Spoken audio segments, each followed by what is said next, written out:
Hello বন্ধুরা, শুভ সকাল সকলকে। আশা করি তোমরা সকলে ভালো আছো আর আমিও বেশ ভালোই আছি। তো আজ সকাল সকাল উঠে গেছি, কারণ আমার আজকে বাবা আসবে। আর এই দেখো ফুলের গাছটা কিন্তু আমি বাড়ির মধ্যেই নিয়ে চলে এসেছি। এই জানলার দিক থেকে যত সুগন্ধ মানে হাওয়া দেবে, তত এটা সুগন্ধটা ঘরের মধ্যে ঢুকবে। তার জন্য কিন্তু একে নিয়ে চলে এসেছি সকালবেলায়। কিন্তু সত্যি খুব ভালো লাগে ফুলের সুগন্ধ নিতে।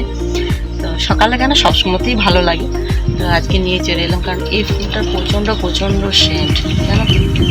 তো তোমার তো দাদাভাই অনেকদিন ধরেই বলছিল যে গাছটা নিয়ে চলে এসো, কারণ দেখো এখনও অনেক কুড়ি আছে, এগুলো সব একে একে একে ফুটবে। তার জন্য এদিকে টুকে দেখো 4টে বাটিতে খাবার খাচ্ছে আর বমাইশি করছে। আমার মিটু খালি বমাইশি করে। তুমি কি করবে? বেরোবে? আসবে বাইরে আসবে? এই দেখো বাইরে আসবে। এসো, চলে এসো, সকাল হয়ে গেছে, চলে এসো, চলে এসো, এসো এসো। বাবলি বাবলি বাবলি বাবলি বাবলি, কত আলুর খাই গো, কত আলুর খাই গো, কত আলুর খাই গো, কত আলুর খাই গো। দেখি কি হলো? চোখগুলো বন্ধ পরিষ্কার করে দি, সকাল হয়েছে। চলো, কি করবে তুমি এখন? একটু এসো, এখানে উঠে বসে থাকো, খাঁচার মধ্যে উঠে বসে থাকো, কোথাও যেও না। ঘরটা পরিষ্কার করে নি, হ্যাঁ। তো চলো বন্ধুরা, এবার ফুলগুলো কিন্তু আমাকে এবার তুলে নিতে হবে, কারণ হালকা হালকা ঝিরিঝিরি আবার করে বৃষ্টি আসছে। আর বৃষ্টিতে না ফুলগুলো কেমন হয়ে যায়, তোমাদের আগের বারেও বলেছি। তো কত ফুল ফুটেছে দেখো। ছাদ বাগানে যদি একটু মানে কষ্ট করে মানে যদি গাছ লাগানো যায় না, তো সত্যি মানে খুব ভালোও লাগবে দেখবে তোমাদের, আর সময়টাও কাটবে। আর মানে এত খুশি হবে মানে প্রকৃতির যে একটা সৌন্দর্য তোমরা নিজেরাই অনুভব করতে পারবে। এইটার জন্য আমার না খুব ভালো লাগে, বিশ্বাস করো। মানে প্রথমে একটা জবা মানে লাল জবা গাছ লাগিয়েছিলাম, সেখান থেকে একটা একটা করে ওখান থেকে এই গাছ নেই আমার, ওই গাছ নেই করে ডাল লাগিয়ে কিন্তু আমার এত গাছ হয়েছে দেখো। আর কত জবা ফুলও ফুটেছে আজকে, সত্যি খুব ভালো লাগছে, জানো তো। প্রতিদিন কিন্তু আমি এক ঝুড়ি করে কিন্তু ফুল তুলি। তো দেখো এই ফুলটা তো আমার খুবই ফেভারিট। এইটাই একটা পিঙ্ক কালার লাগিয়েছি, এই বছরের ডাল লাগিয়েছি, হয়তো আগের বছরকে তোমাদেরকে ফুলগুলো দেখাতে পারবো। তো এই হচ্ছে ব্যাপার। তো মানে এত সুন্দর পর্তুলিকাগুলো হয়েছে দেখো, কতটা সুন্দর। আর দেখো এক ঝুড়ি ফুল হয়েছে, দেখেছো কত। তোমার অপরাজিতা ফুলগুলো কত হয়েছে দেখো। তো চলো, এরপরে তো শুধু ওই ফুল তুললে হবে না, সমস্ত কিছু কাজ আছে, জানো তো। এই দেখো এত কাঁচা ভিজিয়ে দিয়ে গেছে, তোমার দাদাভাইকে বলেছিলাম ভিজিয়ে রেখে দিয়ে যাবে, তো ভিজিয়ে রেখে দিয়েছিল। আর ওইদিকে ওভেনটা বলেছিল পরিষ্কার করব রবিবারে, কিন্তু ওর কোনো রবিবারেই তো হয় না। যখনই বলে কোনো রবিবারে এই কাজ করবো, সেই কাজটা ওর সময় মতো হয় না, হয়তো অন্য কাজে ব্যস্ত হয়ে যায়।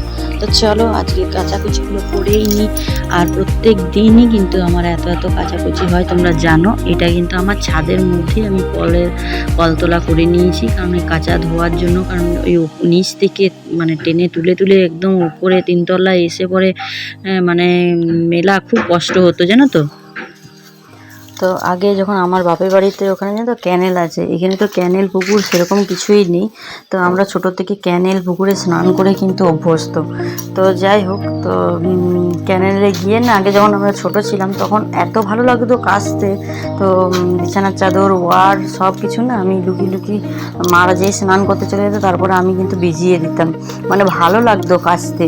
আর এখন মনে হয় যে কাজ দেখলেই মনে হয় ওরে বাবারই, এইগুলো আমরা শখ করে করেছিলাম, মানে তখন শখ করে কাচতে যেতাম, জানো তো ক্যানেলে। খুব ভালো, ওখানে এত জলের সুবিধা, আমার বাপের বাড়ির ওখানে ক্যানেল আছে, জানো তো, বড় ক্যানেল আছে, আর প্রচুর জল।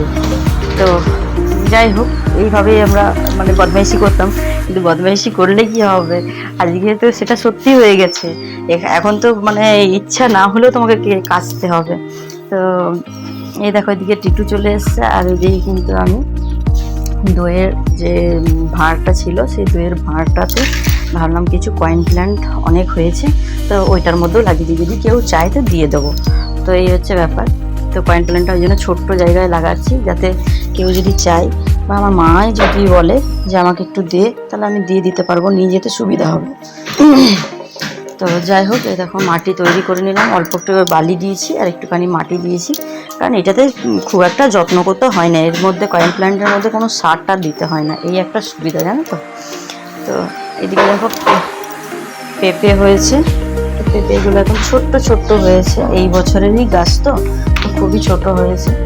তো চলো, এরপরে কিন্তু আমাকে রেশন চলে আসতে হয়েছে, জানো তো, কারণ আজকে আমাদের এখানে রেশন দিচ্ছিল, তো আমার মনে ছিল না, তারপরে দেখলাম গ্রুপে যে হ্যাঁ রেশন দিচ্ছে, তার জন্য আমি আবার রেশন আনতে চলে গেলাম তাড়াতাড়ি রেডি হয়ে। এদিকে আবার বাবা আসবে, তোমাদেরকে বললামই যে আজকে বাবা আসবে, আমি জানি আমি দাঁড়িয়েছিলাম রাস্তার মধ্যে যে এইদিকে হয়ে তো বেরোবে।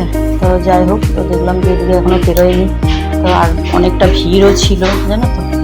তো ভাবলাম যে এসেছি যখন তাড়াতাড়ি নিয়ে তারপরেই যাবো। তো দেখো মোটামুটি হয়ে গেছে। এদিকে বাবা এসে বসেছিল সিঁড়ির মধ্যে, চাবি দিয়ে গিয়েছিলাম যেহেতু অন্য রাস্তায় এসেছিলো, তো বাবাকে বললাম, বাবা বললো তাহলে অনেকক্ষণ পরে টিফিন করার পর তোমাদেরকে দেখালাম বাবাকে। বাবা এসে বসে থাকতে চায় না, জানো তো, বলছে চল চিকেনটা করে দিই। তা বললাম ঠিক আছে করো, বাবা খুব ভালো চিকেন রান্না করে, জানো তো।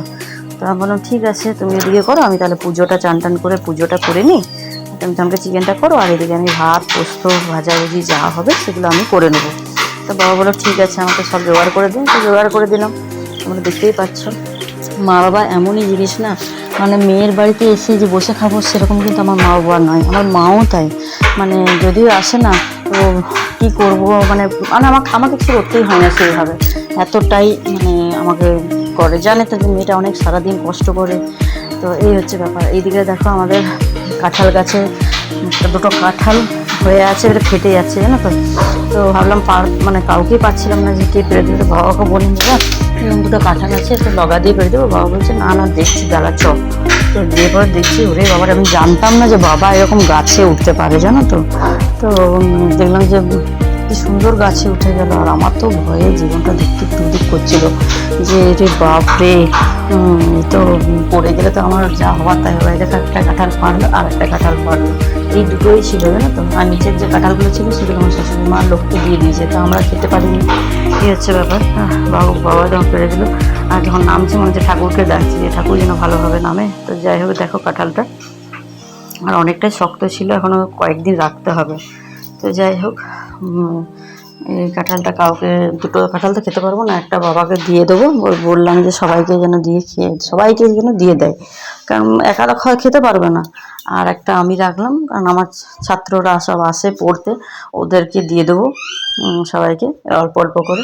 এদিকে দেখো বাবা ওভেন নিয়ে বসে গেছে, যেহেতু আমার দুটো ওভেন, সেহেতু একটা ওভেন না, মানে দেখো এটা জ্বলবে না, এটা খারাপ হয়ে গেছে, তাই বাবা সেটাই দেখছিল।